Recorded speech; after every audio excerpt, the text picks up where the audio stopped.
Friends, how are you. आप अच्छे रहिए, घर पे रहिए, सेफ रहिए। डियर स्टूडेंट, लास्ट वीडियो में हम चैप्टर 5 पढ़े थे, द क्लेवर वीवर। 1 चैप्टर आपको हमने रीड कराया था कि राजा रहते हैं और उनके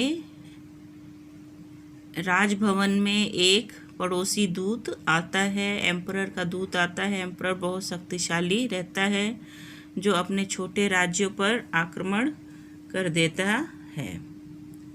तो जो उसका दूत आता है वो क्या करता है, आगे हम नेक्स्ट पेज पे पढ़ेंगे। यहाँ से देखिए, मैं आपको फिर से रिपीट कर देती हूँ। जब दूत आता है तो क्या हुआ। The king offered him the best seat and waited patiently to know the purpose of his visit. राजा जो है वह उस दूत को अच्छा सीट ऑफ़र करता है, बैठने के लिए कहता है और यह जानने की कोशिश करता है कि वह किस उद्देश्य से यहाँ पर आया है। उस उद्देश्य को जानने के लिए इंतज़ार करने लगता है। बट टू हिज सरप्राइज, लेकिन उसे बड़ा आश्चर्य होता है। The envoy said nothing. Envoy means messenger, जो दूत था, कि वो जो दूत है वो कुछ भी नहीं कहता है। राजा को इससे बड़ा आश्चर्य होता है। स्टूपिंग लो, स्टूपिंग में झुकना, वह थोड़ा सा झुकता है। कौन? दूत थोड़ा सा झुकता है।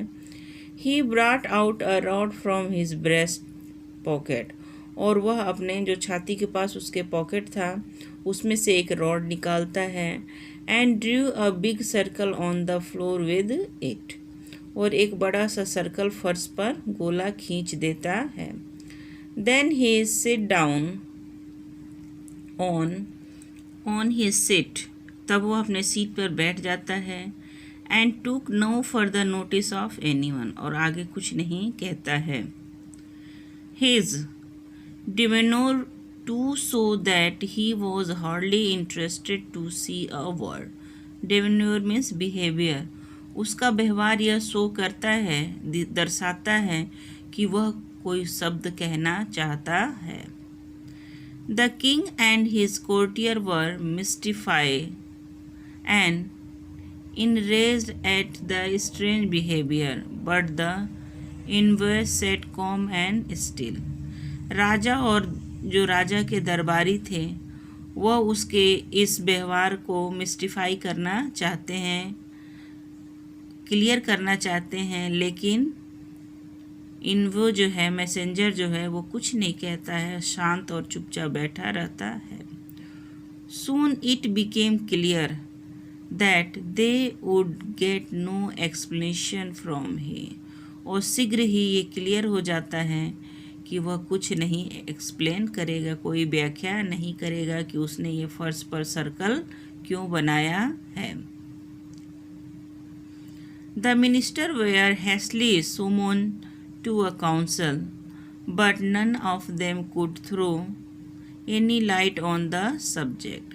शीघ्र ही मंत्रियों की सभा बुलाई जाती है इस प्रॉब्लम को सॉल्व करने के लिए, लेकिन कोई इसको एक्सप्लेन नहीं कर पा रहा था। इस मैटर पे कोई बता नहीं पाया कि जो दूत आया है वो फर्श पर सर्कल क्यों खींचा। This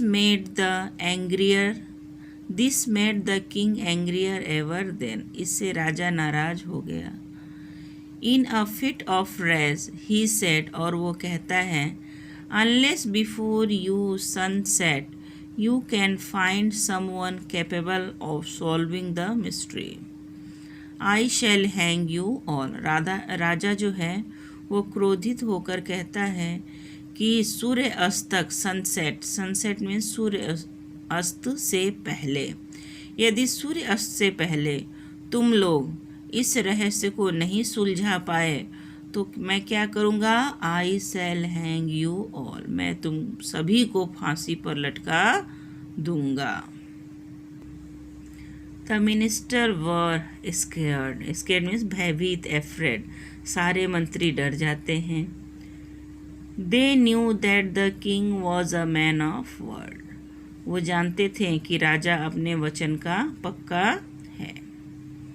so they quickly went out to the city, इसलिए वो शीघ्र ही शहर में जाते हैं. And visited almost every house asking people if anybody could explain the strange action of the ambassador. वह शहर के हर घर में जाते हैं और इस समस्या के बारे में उनसे बताते हैं जो एम्बेसडर ने किया था, और उसका एक्सप्लेनेशन कहते हैं कि यदि तुम्हें आता है तो तुम बता दो.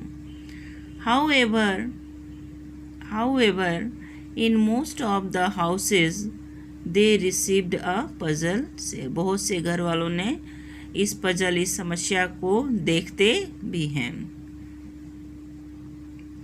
Eight last one of them found an empty hut where a swing was swinging itself. अंत में उनमें से मंत्रियों में से एक मंत्री एक घर में जाता है जो खाली पड़ा था और झूला अपने आप झूल रहा था.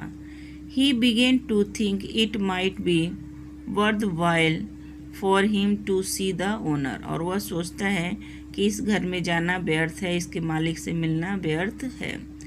There was a door inside the room. कमरे के अंदर एक दरवाज़ा था. That led into another room, जो दूसरे रूम में जाता था. As he entered that room, जैसे ही वो कमरे में प्रवेश करता है, he found a second swing, तो उसे दूसरा झूला मिलता है. द रूम, उसे दूसरा झूला मिलता है.